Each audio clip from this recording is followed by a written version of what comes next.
노트르다무 곱추.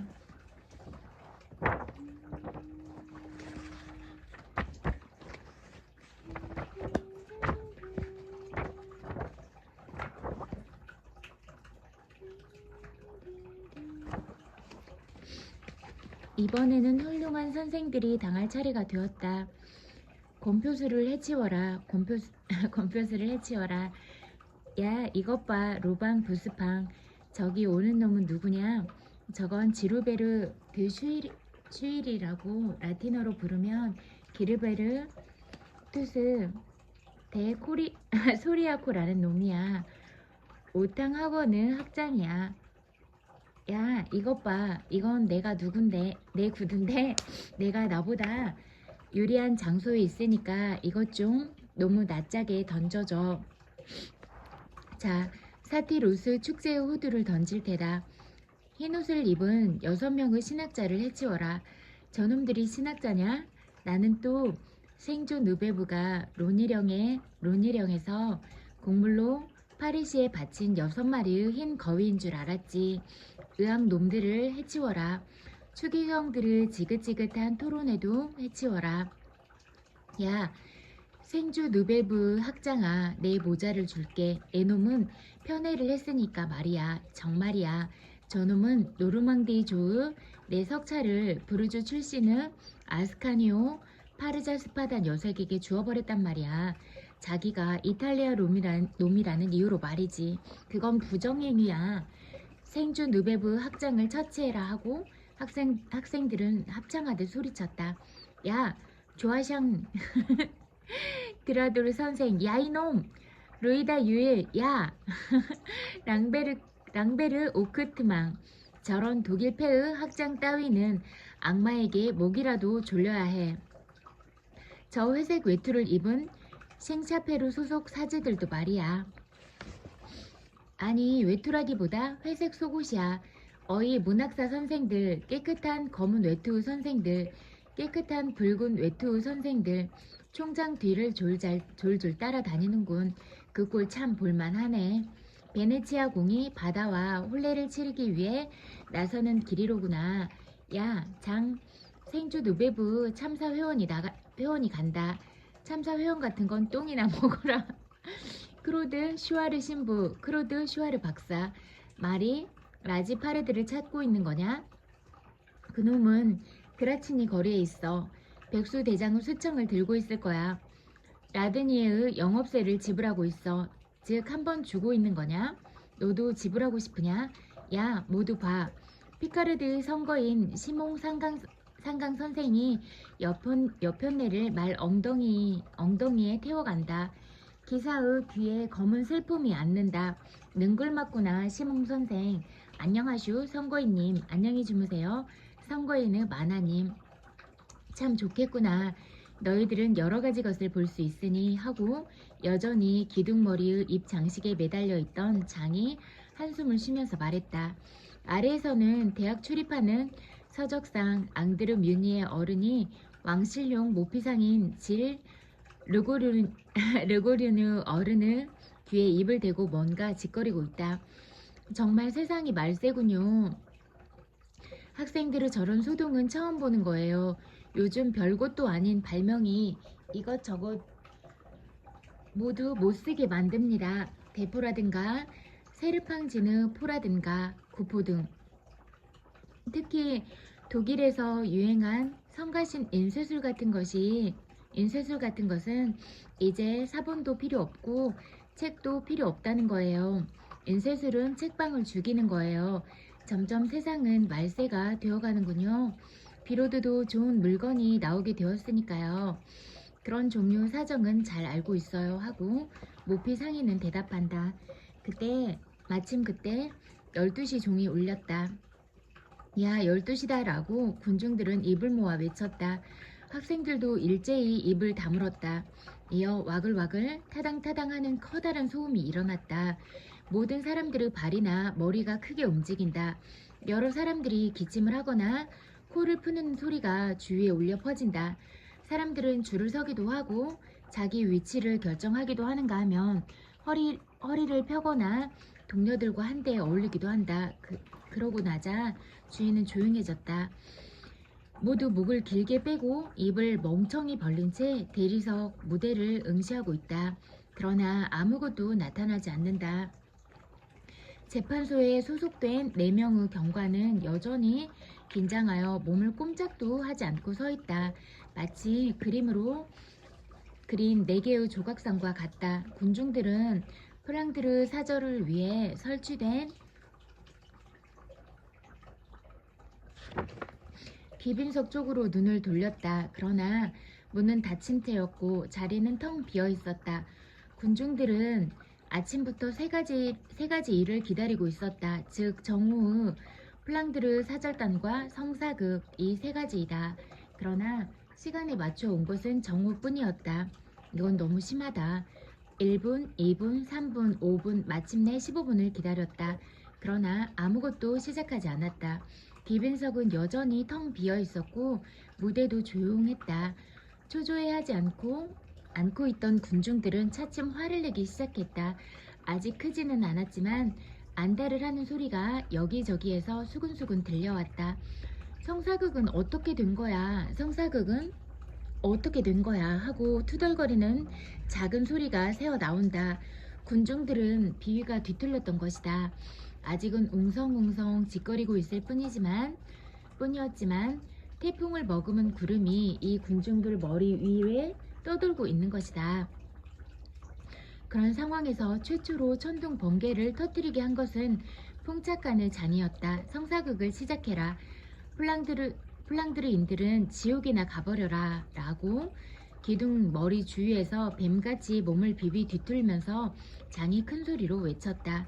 군중들은 일제히 손뼉을 쳤다. 성사극을 해라. 플랑드르 놈들은 꺼져버려라 하고 모든 사람들은 되풀이에 소리쳤다. 성사극을 하란 말이야. 빨리 해라. 그렇지 않으면 희극인인지 교훈극인지에서처럼 대법관의 목을 매달 테다 하고 장이 계속 소리쳤다. 옳소. 먼저 저기 있는 경관부터 매달아 버리자 하고 모든 사람들이 소리쳤다. 요란한 박수가 터져 나왔다. 불행하게도 4사람의 경관은 파랗게 질려 서로 얼굴만 쳐다보았다. 군중들은 경관을 향해 돌진했다. 그러자 그 인파에 밀려 경관과 군중들을 가로막고 있던 난간이 차츰 휘어지기 시작했다. 위기일발. 목을 졸라라, 목을 졸라라 라고 사방팔방에서 소리쳤다. 마침 이때 분장실의 휘장이 거치더니 한 사나이가 나타났다. 그것을 보자 군중들은 갑자기 소동을 멈추었다. 흥분에 들떠 있다가 마치 마술이라도 걸린 듯 호기심에 꽉 차서 무대를 바라보았다. 쉬 조용히 하십시오. 사나이는 몹시 불안한 듯 손발을 바들바들 떨면서 대리석 판 끝까지 걸어 나왔다. 처음부터 줄곧 숙이고 있던 그 머리는 앞으로 나오면 나올수록 점점 숙여져 마침내는 무릎을 꿇은 것처럼 보였다. 그러는 동안에 주인은 다시 조용해졌다. 처음 들리는 것이라고는 조용해진 인파들로부터 새어나오는 저 나직한 술렁거림 뿐이었다. 이렇게 가득 모여주신 신사숙녀 여러분, 하고 그는 짓거리기 시작했다. 황송하옵게도 추기경 각하를 이 자리에 모신 우리 일동은 성모 마리아의 올바른 심판이라는 참으로 흥미진진한 교훈극을 여러분에게 보여드리게 되었습니다. 유피테르도 분장하는 것은 여기에 있는 것입니다. 추기경 각하께서는 지금 오스트리아 공이 보내신 사절당 일행과 함께 오시고 계십니다. 사절당 일행이 지금 보태문에서 대학 총장님으로부터 인사 말씀을 듣고 계시는 중이라 시간이 지체되고 있습니다. 각하께서 도착하는 즉시 공연을 시작하겠습니다. 만약 이때에 유피테르가 나오지 않았다면 재판소에 소속된 가련한 경관들은 살아남지 못했을 것이다. 이 사건은 정말 실제로 있었던 일인데 만약 이것이 나의 창작이라고 생각하고 계신다거나 또한 나의 이 이야기가 비판의 여신에게 책임 추궁을 받아야 한다고 생각하시더라도 이때에 함부로 신을 끄집어 들이지 말라라는 옛날의 격언을 끄집어대어 나를 책망하지는 말기 바란다. 더구나 유피테르 의상은 매우 훌륭했기 때문에 군중의 눈을 완전히 끌어 그들을 잠잠하게 하는데 크게 도움이 되었다.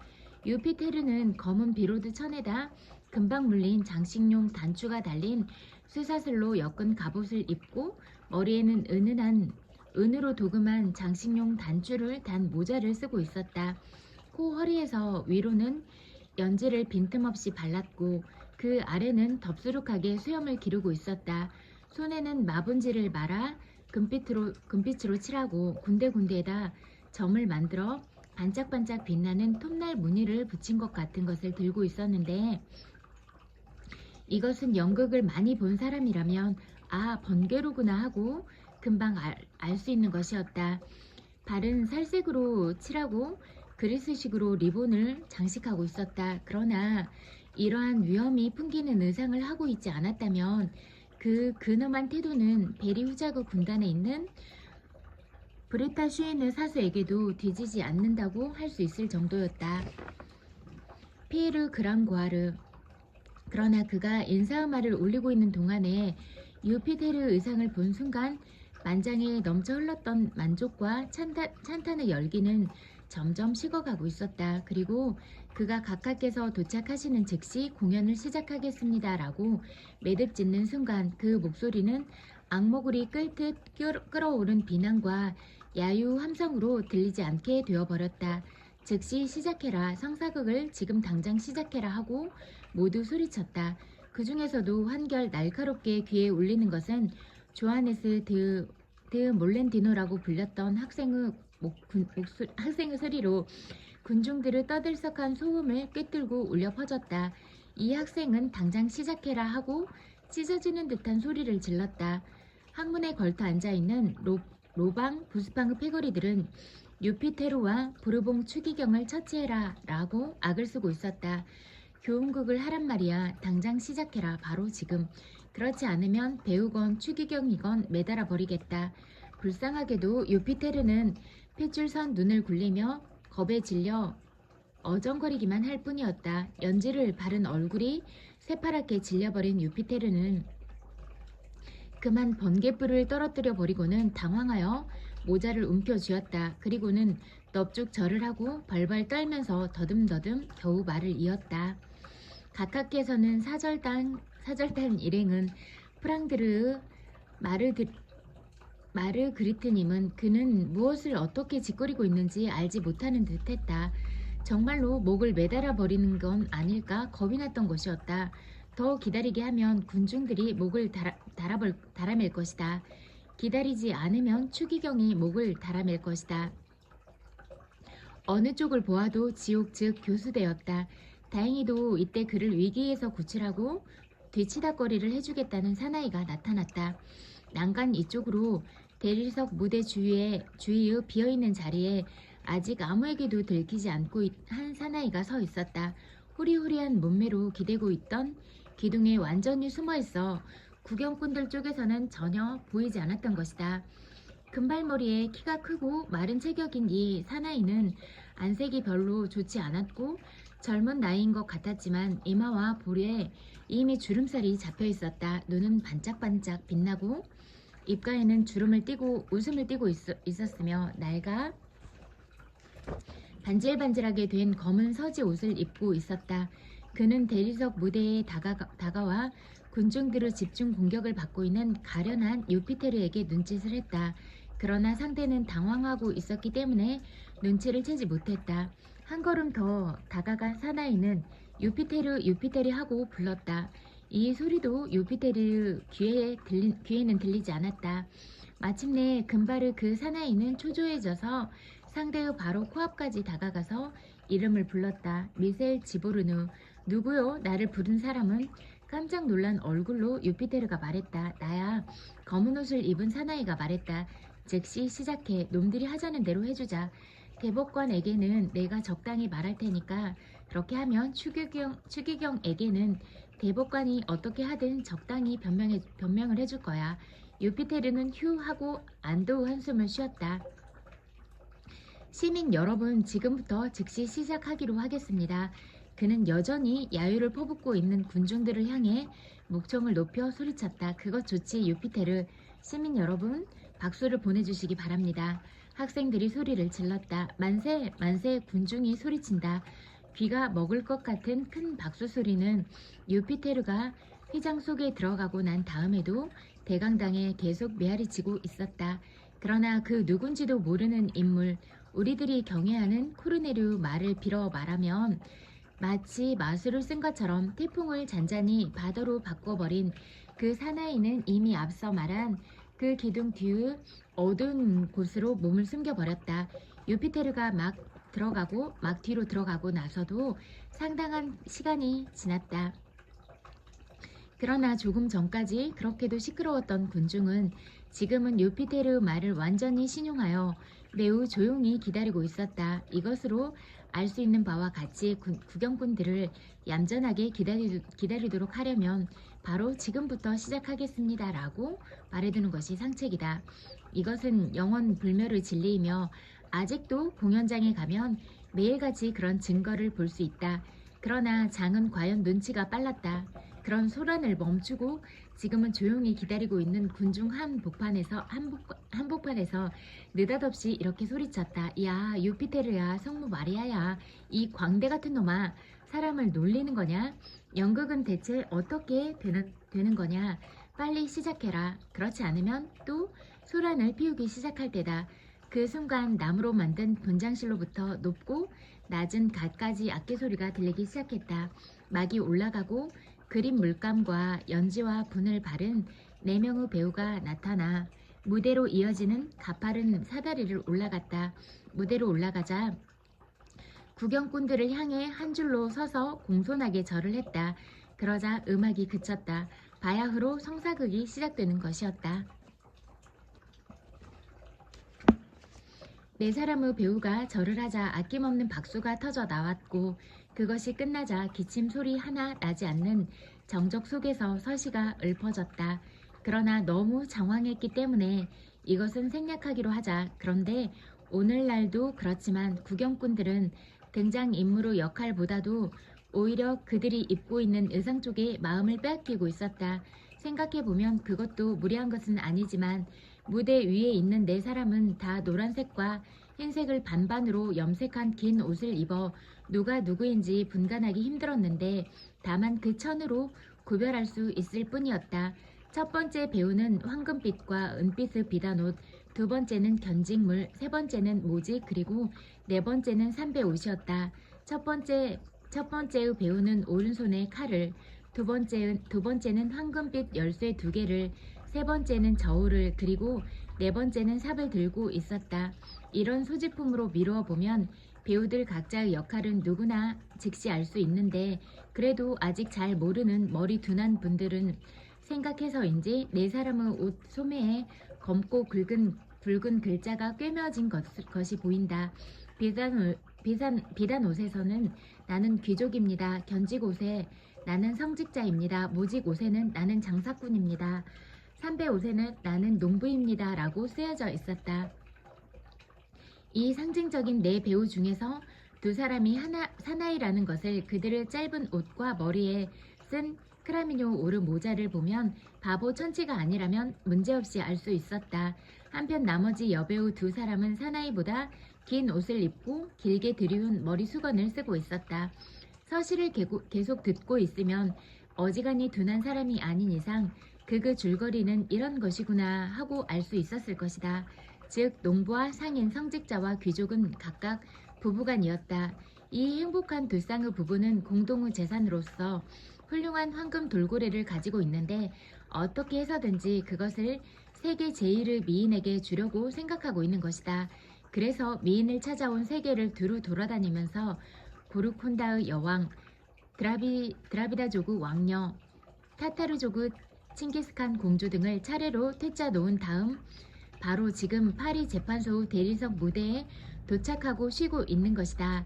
이러한 사정으로 4배우는 이곳에 모인 훌륭한 구경꾼을 앞에 하고 그 시대의 문학부 시험에서나 말할 수 있던 여러가지 격언이나 금언 그리고 시험을 치르는 궤변술이나 한정법 그리고 비유법이나 강연술 등을 생각나는 대로 널리 펼쳐보는 것이었다. 그야말로 훌륭한 솜씨였다.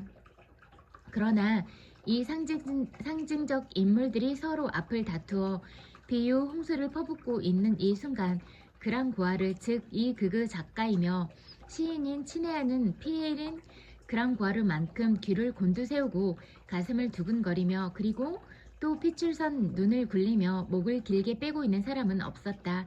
그는 바로 그 기둥 그늘에 물러가 그곳에서 귀를 기울이고 눈을 커다랗게 뜨고 연극을 즐기고 있었다. 그가 쓴 서시의 낭독이 시작되었을 때 구경꾼들이 보내준 큰 박수 여운이 그 귓전에 계속 메아리치고 있었다.